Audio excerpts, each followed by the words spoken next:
So, Arsenal look ridiculously dominant, and it's no surprise. After, again, I'll go back to it, the Dubai break where the team bonded, tactics were worked out. They worked out midfield passing strategies, not only one, but multiple different ones. They worked out the position for Kai Havertz. They worked out the role of Declan Rice. They worked out how to better, and I mean better because they were already maximising Odegaard, but better maximise Odegaard's position and also integrate a false nine. Be that someone like a Kai Havertz, be that someone like a Trossard, or possibly even someone like Gabriel Jesus.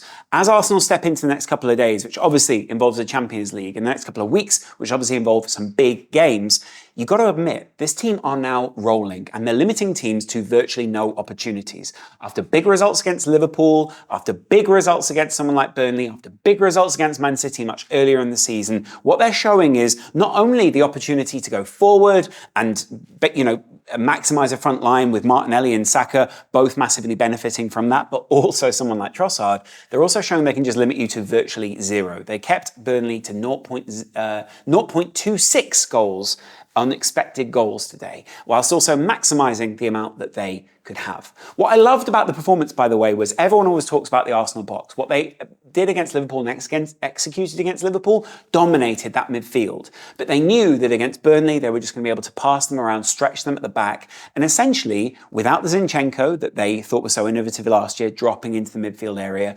without whoever it was, Yuri and Timber, that they were going to bring in on the right-hand side, they had Kivior, and on the other side, Ben White, two obvious, really solid centre-backs, and then a solid goalkeeper. But Arsenal have made themselves even more solid. Arsenal have made themselves even more formidable. That back line, plus Declan Rice, which, by the way, is amazing, is awesome. But here's what's interesting, right? You have a floating, Trossard, who sometimes comes in and makes a wonky box, or Odegaard, who sometimes comes in and makes a wonky box. But you've got Kai Havertz and Declan Rice, and Kai Havertz seems to perfectly understand what everyone else in the team is doing. And that's why I brought up Dubai so early on in this video, right?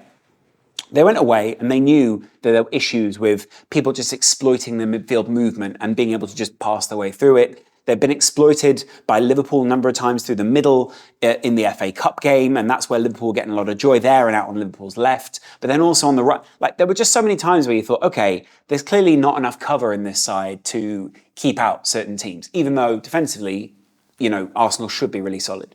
They come back, and suddenly they've enabled Declan Rice. And I feel like Declan Rice is now operating on a world-class level, week in and week out. I know there are probably going to be Arsenal analysts and fans who say, oh, well, he was doing that for ages. I think when you begin to notice it, it's similar to when you'll go into your own gym and people go, oh, you're beginning to look a little different. And you're like, I've been going to the gym for months. You only begin to notice that as an outside fan, but someone who watches Arsenal fairly regularly, when it becomes so evident from the dominance of that side. This team I think they're more dominant than the way that City play. They're definitely more dominant the way that Liverpool play. And outside of that, there aren't all that many dominant teams in the league. Arsenal are not just controlling games, they're dominating those games. And not only that, but it's not like they're basically going out there and going, cool, we're gonna just mess around and just see what happens. It's really focused dominance. And that comes from this, I don't want to call it a double pivot, but sometimes there's a rope, and Kai Havertz plays in proximity to Declan Rice. So what you look at is, when you look at their average positions, Declan Rice is obviously much more central, but very defensively minded or enabling. And then Kai Havertz basically pivots around the centre circle. There's very few touches in the centre circle for Kai Havertz. Now, in the Liverpool game, that was very different. But in this one, it was much more like, hey, who can I collaborate with out on the field? He was dropping deeper to get touches and enable Declan Rice just ahead of him, or he was going ahead of Declan Rice and enabling Trossard or whoever to get touches off him and onto the play. It's exactly what we were laying out when Kai Havertz first signed for Arsenal, almost like to a T what we said he was going to do. And there were big questions around it because he's not Granit Xhaka. He's not Thomas Partey in the same way that neither is Rice or he's not Xhaka, he's not Partey. When we thought, well, we've seen a really good structure in midfield at this point. We've seen something that works. Why, not needlessly, but why break that apart? And the conclusion is, well, dominance. Arsenal were much more... The ability to suck Arsenal into a game before was much more because they could get bypassed in the midfield, or they could basically get... people could come up against them quite easily. They were quite combative players in Granit Xhaka and Thomas Partey or whoever else was in there. This side is much more of an anticipating team, a team who can see where the opposition are going to go and either pass it around them or block off those passing lanes. That's very different to being combative. That's not me saying, by the way, that Arsenal don't make tackles or they're not willing to get into a back and forth with an opposition, though I would say they want to avoid that just based on physical attributes mainly of the side. Like, they're very quick, but they're not exactly like the strongest of teams. And that's not me saying they're weak, but you get what I'm saying? Like, they just want to avoid that. And that is a huge benefit to Mikel Arteta and Arsenal, because if you can't touch the side, like if you can't get to them, then what are you meant to do? How are you meant to win the ball back? And not only that, but it's not like it's a consistent passing lane week after day after day after day. Like, this Arsenal team have changed a lot since the results of just a couple of weeks ago. Like, if you look at them and the matches that they've played, right? In recent weeks, Arsenal have beaten and quite emphatically, Burnley 5-0, West Ham 6-0, Liverpool 3-1. That Liverpool goal was an own goal. Forest were the team that held them closest. And then, even then, it's like Crystal Palace 5-0, Liverpool, they lost 2-0. That's all after that 2-0 Liverpool loss and 3 losses in a row, which were West Ham 2-0 at home, Fulham 2-1 away from home, and Liverpool 2-0. That was just a bit of a slump for Arsenal. Before that, there was obviously the draw and a draw. So they had just like a run of really bad games, and then obviously the loss to Villa as well. So just a run of like terrible games in which it was basically just evident, look, people have worked out the system. Now, what enables that, right? Now, 2 things enable this. First of all, players who Arsenal have bought. During the summer, there were big questions over Kai Havertz. During the summer, there were big questions over letting go of Granit Xhaka, the fitness of Thomas Partey. People just going, are they going to be able to get through a season and questioning the lightness, because they didn't know where these pieces were going to fit. But what they bought were tactically intelligent players. Trossard was a player who they were looking ahead with. Gabriel Jesus, a player they were looking ahead with. Of course, now they're looking in the striker position to add to that, because guess what? When you change the rest of the system, you have to change it up. But look at them now. Without some of the players that you would have felt vital last season in people like Zinchenko, or even being able to rotate into Tomiyasu, again is injured, and I saw TDK and Alexander Moneypenny tweeting about this. Like, do we have to at some point look at, just his fitness at some point and just go, cool, you're a brilliant right back and just a brilliant cover, but also probably a starter at Arsenal if you're fit consistently, but your fitness just isn't there.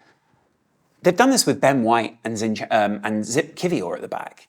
Now, I'm not saying they're bad players, but this is a long-term thing for Arteta. He's been working on for some time, and I just think he deserves his flowers. He deserves the credit for putting this system together. They are limiting teams right now, and they are massively extending their goal difference at the top of the league, which, with the tightness of where everything is and the way that, if I'm looking at the standings, Arsenal are still second to Liverpool, no games in hand. If you're just keeping up that goal difference, they're 58-22. Liverpool are 59-24. Their margins here are really tiny. At time of recording, City 56-25. So they are all within that same bracket. It is like 1 goal here, 1 goal there. That's why having Gabriel at the back, and to an extent having just a really good partner. And I think when I'm looking at the lineups of Arsenal, it's so consistent being able to play Gabriel and Saliba. But the partnerships between Gabriel and Saliba, but also Saliba and White and Gabriel and Kivior are really getting there. Like, they're so solid. The passing lanes, the spaces they inhabit, not only that, but just being able to enable Kivior and White to get forward is incredible. What David Raya has enabled within this side is for them to get down the field and just control the game more. People questioning whether Ramsdale is a good goalkeeper or not was not the point. It was the wider system and the genius of what everything that Mikel Arteta was putting forth, like actually trying to fuse rather than just going, cool, we'll have to slightly make a compromise here and slightly make a compromise here. This is just Mikel Arteta going, right, I put Raya in there, you guys push on, we're good. It works. Limiting teams consistently to 1 or 0 goals means that Arsenal will consistently win. I'll be really interested to hear what Arsenal fans' take is on this. I think you were so consistent. And by the way, I love the subs that Mikel Arteta is making at the moment. Today, he subbed on, and in this order, let me just find it, sorry, I clicked the wrong game. In this order, Nketiah, Suarez, someone who's much maligned, Reece Nelson, again, much maligned. That was on for Saka and White. Jorginho for Declan Rice. That's a massive change. And by the way, that was after they were 5-0 up. And then Emile Smith-Rowe, Kai Havertz. That's probably just more of a let's just throw some minutes in because we can't get rid of him in January, but also because we need to get some minutes into his legs. Look at those as subs. They're not just like-for-like subs, though they are very much like-for-like through this. What they bring and the dynamism that they bring is incredible. But that game was already won at 4-0 by that point. That starting 11 had just done that. They're an adaptable team who were able to obviously adapt against a Burnley team who was an incredible slump. We need to obviously flag that. Burnley are an incredible slump. But this Arsenal side was just dominant. Liverpool only beat this Burnley side 3-1, and they were challenging them. This Burnley team put up virtually nothing in this game. And not only that, but every time that Arsenal went forward, they were looking for the left-hand side of the goalkeeper, trying to finish on that side. They knew where he was weak. They were taking these notes. All the meticulous obsession that Mikel Arteta has put into this side is now coming through. And it seems so simple, but it's so much through so much the energy and the attention to detail that he's had. And he deserves all these plaudits he's getting right now. They're not top of the league. Boy, do this Arsenal team deserve to be competing. And given the fact that they seem to be able to rotate, but also if they don't lose either of these centre-backs and they keep Raya in there, what a shout they're in with. There are some exciting games to come to Arsenal. I'm really excited to see what you guys think. Let me know in the comments below, and I will chat to you again in the next video. There is a Liverpool review up. We're going to do more vlogs. And Arsenal fans, I'm loving having you involved in the channel again. We're back. We can't not give Bukayo Saka some credit in this game. Fairly light, actually, in terms of touches. But his influence, the gravity that he has and the gravity that Martinelli also has just pulls teams apart. And the finishing of Saka is incredible. Arsenal clearly had a game plan. Get it into the middle and basically get a shot off to that left-hand side of the goalkeeper or their right-hand side for Arsenal, right? It worked. It's happened so much. It's a goal that is a classic Arsenal goal at this point, and Saka deserves real credit for it. But Arteta deserves the credit for getting a right winger and left winger into those positions and consistently exploiting those areas that are very difficult tactically to make up for. You can't tactically make up for pace and positioning. I mean, you can with positioning, but the point is with the positioning after the pace and vice versa. So it's really great work from Mikel Arteta. I'm really enjoying it right now. Saka deserves all the credit that he's getting. To become man of the match in this game, it's almost like, yeah, cool, Declan Rice. Do you know what I mean? They shared the goals around, four different goal scorers. It's just too simple and brilliant for Arsenal right now. If I was to pick out a weakness, I'd say if they come up against someone who's a particularly low block or engages them, there's times where they look a little bit shaky, but that's not going to be every team in the Premier League. They just need to get through those games. It's going to be interesting to see what happens.